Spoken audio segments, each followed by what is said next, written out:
கறவை மாடு தொழில்தான் எங்களை காப்பாற்றும். மாடு வளர்க்கவில்லை என்றால் நாங்கள் யாரும் இருக்க முடியாது. எங்களுக்கு முழு வாழ்வாதாரமே இந்த மாடு வளர்ப்பு தொழில் தான். ஆணித்தரமாக அடித்து சொன்ன வயலாமூர் சங்கரி நடந்தது என்ன? சங்கரி அப்படிங்கிறவங்கள நம்ம பேட்டி எடுக்க போறோம். இன்னும் ஒரு சோக கதை இருக்குது. மாடு வளர்ப்புனால எவ்வளவு வருமானம் கிடைக்குது, மாடு வளர்ப்புனால அவங்க குடும்பம் எப்படி இருக்கு அப்படின்னு. வீட்டுக்காரங்க இறந்துட்டாங்க. சீட்டு இருக்க முடியாது, எல்லாம் இது இருந்தாதான் எனக்கு ஏதாவது பால் கறந்து ஏதாவது, அதனால இது எனக்கு இருக்கட்டும் அப்படின்னு சொல்லி ஆசிரியர் சொன்னாங்க. அதனால தான் இறந்துட்டாங்க. பிள்ளைங்க எனக்கு லாபம் இருக்கு. இந்த சோகம் என்னன்னா, அவங்க வீட்டுக்காரங்க ஒரு ஹார்ட் அட்டாக்ல இறந்துட்டாங்க. மாடுதான் அவங்களுக்கு கை கொடுத்துட்டு இருக்கு. வேற வருமானம் இல்ல.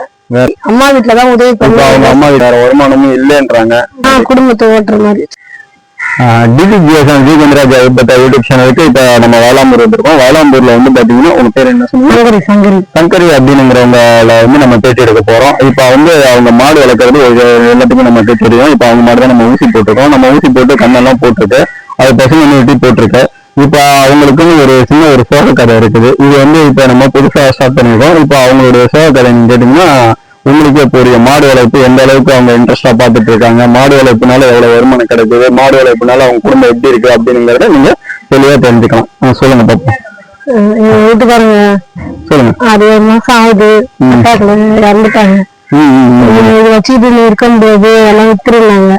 வேண்டாம், இது இருந்தாதான் எனக்கு ஏதாவது பால் கறந்து ஏதாவது நான் பாத்துட்டேன், அதனால இது எனக்கு இருக்கட்டும் அப்படின்னு சொல்லிட்டேன். வச்சுக்கிட்டு ஆசிரியர் சொன்னாங்க. அதனால தான் இறந்துட்டாங்க. அப்படிலாம் கிடையாது, இது வீட்டுக்கு இருக்கட்டும், இதனால எனக்கு லாபம் இருக்கு, அதனால சொல்லி இருந்தா போதும் சொல்லிட்டேன். இப்ப பாத்தீங்கன்னா இதுல சோகம் என்னன்னா, அவங்க வீட்டுக்காரங்க ஒரு ஹார்ட் அட்டாக்ல இறந்துட்டாங்க. அதுல பாத்தீங்கன்னா இப்ப அந்த மாடுதான் அவங்களுக்கு கை கொடுத்துட்டு இருக்குது. வேற வருமானம் இருக்குங்களா உங்களுக்கு? வேற வருமானம் இல்ல. வேற வருமானம் உதவி பண்றாங்க. இப்போதைக்கு அம்மா வீட்டுலதான் உதவி பண்றாங்க. அவங்க அம்மா வீட்டுலதான் உதவி பண்றாங்கன்றாங்க. வேற வருமானமும் இல்லைன்றாங்க. இப்ப உங்களுக்கு வேற வருமானமும் இல்ல, அம்மா வீட்டுலதான் உதவி பண்றாங்கன்றீங்க. இப்ப இந்த கறவை மாடு வளர்ப்புல பாத்தீங்கன்னா பால் கறந்து அதுல இருந்து கொஞ்சம் லாபம் வருது.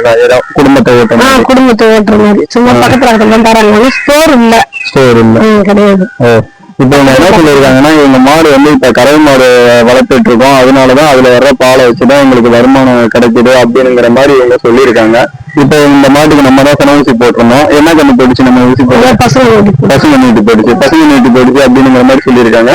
இப்ப அடுத்து இப்ப நம்ம ஊசி மறுபடியும் இப்ப போட்டிருக்கோம். அது சனம் பிடிக்கும்ங்கிறத நம்பிக்கையா இருக்குது. ஏன்னா பக்கத்துல நைட்ரஜன் கண்டெய்னர் வச்சு கரெக்டான ஸ்டேஜ்ல வலுந்து அடிச்சுன்னு போட்டோம், பருவ நிலையில தான் போட்டோம் அப்படிங்கிறதுனால இது நாங்க இது பண்றோம், சனம் பிடிக்கும் அப்படிங்கிற மாதிரி. இது மாதிரி கறவை மாடு வளர்ப்புங்கிறது ரொம்ப இம்பார்ட்டன்டானது. இதை பாத்தீங்கன்னா எல்லாருமே பண்ணலாம். இதுல பாத்தீங்கன்னா இப்ப இவங்க ஏழ்மை நிலையில இவங்களுக்கு கை கொடுக்க போறது இந்த கறவை மாடு வளர்ப்பு தான். அதனால நீங்களும் வருஷத்துக்கு ஒரு கண்ணு போடணும் அப்படின்னா கரெக்டான பருவ நிலையில சனவூசி போட்டு கரெக்டா நீங்க பராமரிச்சு வந்தீங்கன்னா வருஷத்துக்கு ஒரு கண்ணு போடும் அப்படிங்கிற மாதிரியும், ரெண்டாவது அந்த பருவ நிலையில கரெக்டா சனவூசி போட்டு கரெக்டா 90 நாள சன செக் பண்ணணும் அப்படிங்கிற மாதிரியும் நம்ம இந்த பேட்டியை நம்ம முடிச்சுக்கணும். அவங்களுடைய ஏழ்மை நிலைக்கு வருத்தப்படுறோம். இப்ப இந்த கண்ணுக்குட்டி தான் நம்ம சனவூசி போட்டு போய் இப்ப பிறந்த கண்ணுக்குட்டி. இப்ப அங்கதான் அந்த மாடுதான் நம்ம சனவூசி போட்டிருக்கோம் இப்போதைக்கு. இது கரெக்டா உங்களுக்கு சனம் பிடிக்குது. வேற எதுவும் பிரச்சனை வருதுங்களா? வேற எதுவும் பிரச்சனை கிடையாது, வேற எதுவும் பிரச்சனை இல்லை அப்படிங்கிற மாதிரி சொல்லியிருக்காங்க. நல்லா இருக்குங்கிற இன்றைக்கி இருக்கிற நிலைமையில் எல்லா பேத்துக்குமே இந்த கறவை மாடு வளர்ப்பு தொழில் தான் முக்கியமான தொழிலாக இருக்குது. காரணம் என்னென்னா, அவங்களுடைய ஏழ்மை நிலையில் கை கொடுக்கறதுக்கு இந்த கறவை மாட்டு தொழில் தான் சிறந்ததாக இருக்கிறது. இன்னும் சொல்ல போனோம்னா, இப்போ இவங்க பேட்டி கொடுத்துருந்தாங்க வயலாமூரில் பார்த்திங்கன்னா சங்கரினுங்கிறவங்க பேட்டி கொடுத்துருந்தாங்க. தன்னுடைய கணவர் ஹார்ட் அட்டாக்ல இறந்துட்டாங்க.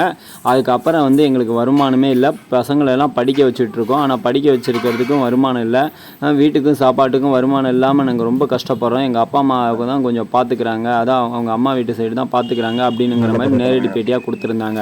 ஆனாலும் அவங்க ஒரே நிலையாக நம்ம அவங்களையும் நம்பி இருக்க முடியாது, ஒரு கட்டத்தில் எல்லாத்தையும் நம்பி இருந்துட முடியாது அப்படிங்கிறதுக்காண்டி அவங்க கறவை மாடு வளர்ப்பு அப்படிங்கிற மாதிரி இந்த கறவை மாடு ஒன்று வாங்கி அதில் இப்போ ஸ்டார்ட் பண்ணாங்க. இப்போ அந்த கறவை மாடுனால அவங்களுக்கு ஒரு வருமானம் கிடச்சிருச்சு.